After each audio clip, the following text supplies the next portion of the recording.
That's on me. Hey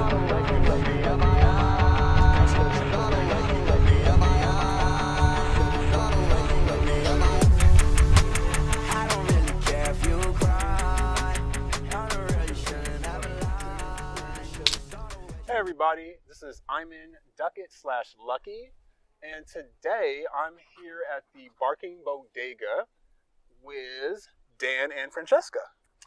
And Dan and Francesca, you're gonna say hi to everybody.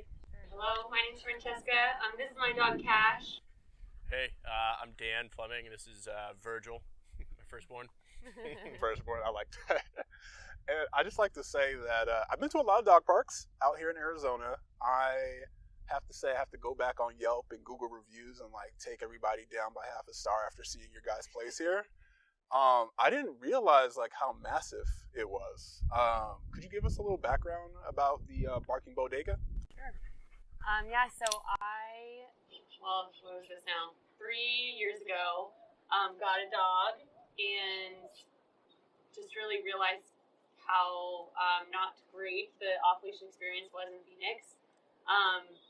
Decided that I really wanted to make an experience that was not just with the dog in mind, but also the human in mind, and started working on the concept, started hosting off-leash events for dogs and humans, and then it was around that time where I roped Dan, my business partner, into it. He had recently got Virgil, and we ran into each other at a local bar, and I kind of filled him in on what I was trying to do. We started working together and really pushing towards this final concept of, a dog park with really great food and beverage. Partnered up with the Singhs over right in the middle of COVID. They had all this space that is community-oriented space, and so they saw what we were doing with the dogs and really creating a concept that was not just dog-friendly but dog-forward. And they were like, we love the dogs. We have so many customers that have dogs. We think that this would be a hit here. And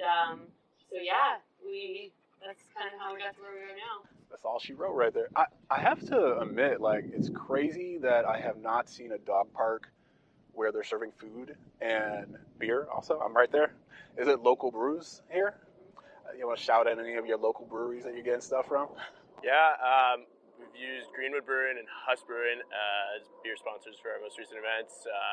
That's kind of part of the vision, to tag on what Fran said, but community focused out here. We really want to drive all of the Phoenix, Arizona local vendors and suppliers and really just highlight what they're doing and bring that to this space. But so far with those two, hoping to use some more in the future. Yeah, if there are any local breweries or vineyards out there that are looking for a space to sell their beer or wine, come talk to us. Oh, hey, I'm all about that. I literally have a brewery tattooed on my knee right here. Oh, there you go. So actually, I'm gonna cover that up because anyway. Yeah. But I like to say, so what other community events do you do here then? Yeah, so I think one of the things, the space is great for what we, our landlords run the farmers market here, so we get great traffic Friday, Saturday, Sunday with their crowd, and then trying to integrate that with, the folks that are here to dog park and really just kind of marrying those two communities. But, one of the biggest things outside of the day-to-day operations, it's the vision for us, is to get dogs adopted. So through the rescue partners that we use in those channels, we try to bring pups out here so they can kind of be in the park, show them in their true selves, show them in their true light. It's a little bit more interactive. So adoption events is definitely something we do out here. Specific breed meetups, so golden retriever, corgi's been a big one that we've had success with. Things like that. And then, we've had some great DJs come out. We want to get some live music and just stuff to kind of make the evening crowd, stay and have a good time. Almost There Rescue, we just partnered with them on a 10-day event. And so a portion of our alcohol sales was going to benefit them.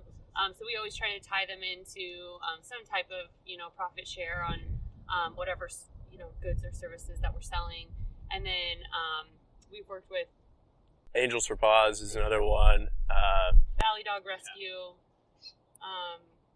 And then we just, I'm blanking on the one that just reached out to me. Do you want to drop a name on them, or are we there? Desert Tales, just recently reached out to us about doing something. So again, it's another plug to maybe, if you're a rescue organization or even just a foster parent and you want to get some eyes on your pups, reach out to us, because we're all about giving these dogs like a platform to be found, a platform to be seen that's in a little bit better light than like in a cage in the back of a rescue, or in a home that maybe somebody isn't as familiar with. So yeah, come utilize our space. I guess for our dogs, what's everything you guys have there for the dogs to enjoy in the park? Yeah, good question. I think, first and foremost, the thing that sets our dog park apart, one, the size, two, just the cleanliness. So it's staffed with a park ranger who will clean up after your dog for you, but just also making sure the park is free of any waste. And then there is a registration process. So all the dogs are vaccinated, licensed with the state, and well socialized for group play.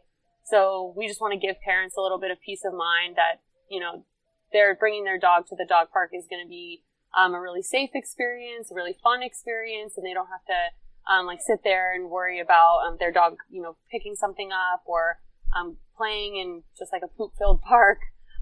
It will really be like a clean and safe experience for you and your dog. And I have to say, this is a beauty. Like, we'll probably do some like fun clips right here of just how green this park is. Like, it's beautiful out here, especially if you are out of state and you're thinking of Arizona. This park is probably not what you have in mind because it's so green. Yeah. Park is, people that are coming in the evening, we're starting to notice, especially as it's getting hotter, it's like you come down this hill and you get in the park and you're in this nice little valley and it's probably 10 degrees cooler. And we've had people staying out there for 2-3 hours at a time in the dead of summer now. And they're loving it. It's just an oasis down there and good place to just kind of spend some time, nice and cool. Yeah. Comfortable environment for sure. So yeah. Phenomenal sunsets. Like, I've lived in Arizona my whole life, and I've always said Arizona has the best sunsets. This location specifically has some of the best sunsets that I've seen since I've been in Arizona. Really, really gorgeous. So yeah, right around like 7:30, come out, enjoy the views, enjoy a good burger. We got a lot of like vegan, vegetarian options as well. So really pushing towards like more plant forward meals. Something for everybody. I like that a lot. So I know you said, how long have you guys been around? A little bit before COVID? 8 weeks. This specific location, since like about the middle of April was when we started operating, but the concept's been alive for years. So. Oh, okay. Do you guys have any additional changes or plans to add anything to the park? Good question. So yeah, we have a secondary location for the dog park. So this is on the old driving range right up here. And then down here is kind of like our secondary park location. It's our rehab location for when we need to, we know there's going to be wear and tear on the grass up here. And so once it's time to rehab this grass, we'll move down to this secondary location. And we just kind of started creating plans for that space. So it is going to be bigger and better than our first spot right up here. So we're really excited to open that up. That'll probably come closer to like November. Okay. Yeah.